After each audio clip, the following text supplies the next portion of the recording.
Dahil po sa Executive Order para sa Freedom of Information o FOI, dapat ay mas madali nang makakuha ang publiko ng impormasyon mula sa mga ahensya ng gobyerno. Pero ganito na nga ba ang nangyayari? Tinutukan po yan ni Sandra Aguinaldo.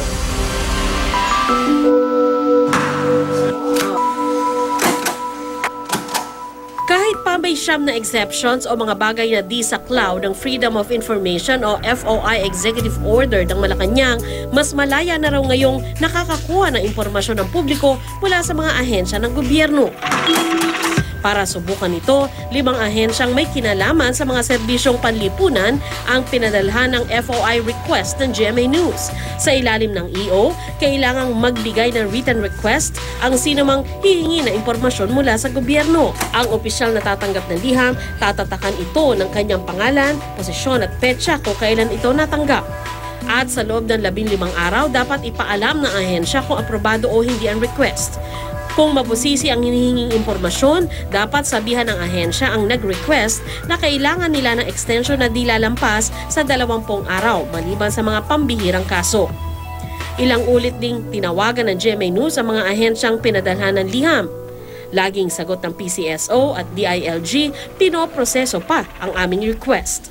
We'll have to check with our concerned office kung saan bumagsak yung request nyo. Kasi if that is a particular document that will come from a particular office, then that will be endorsed appropriately.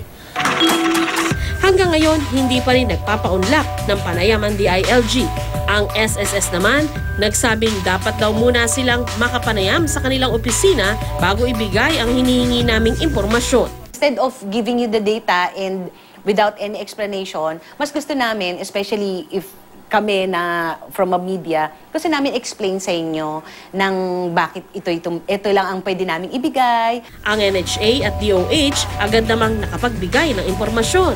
Yun nga lang hindi para sa lahat ng hinihingi naming datos. With the managers, nag-orient lang kami of late na yung importance talaga ng prescribed working days. I-charge mo na lang siya as birthdays. No? Depende yon sa kasilanan ng impormasyon. Depende yung kung gaano ka-recent yung information. Hindi decision sila if they can release incomplete or yung complete. Pero titingnan ko na ngayon.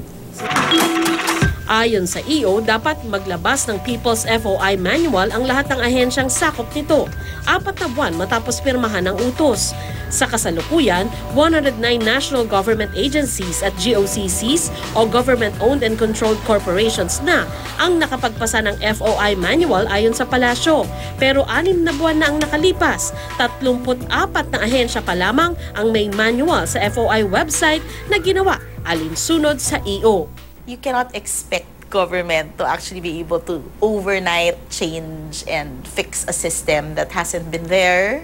At least alam na nung mga tao sa gobyerno, unti-unti, na meron palang ganong serbisyong dapat ibigay. Sandra Aguinaldo, Nakatutok, 24 Oras.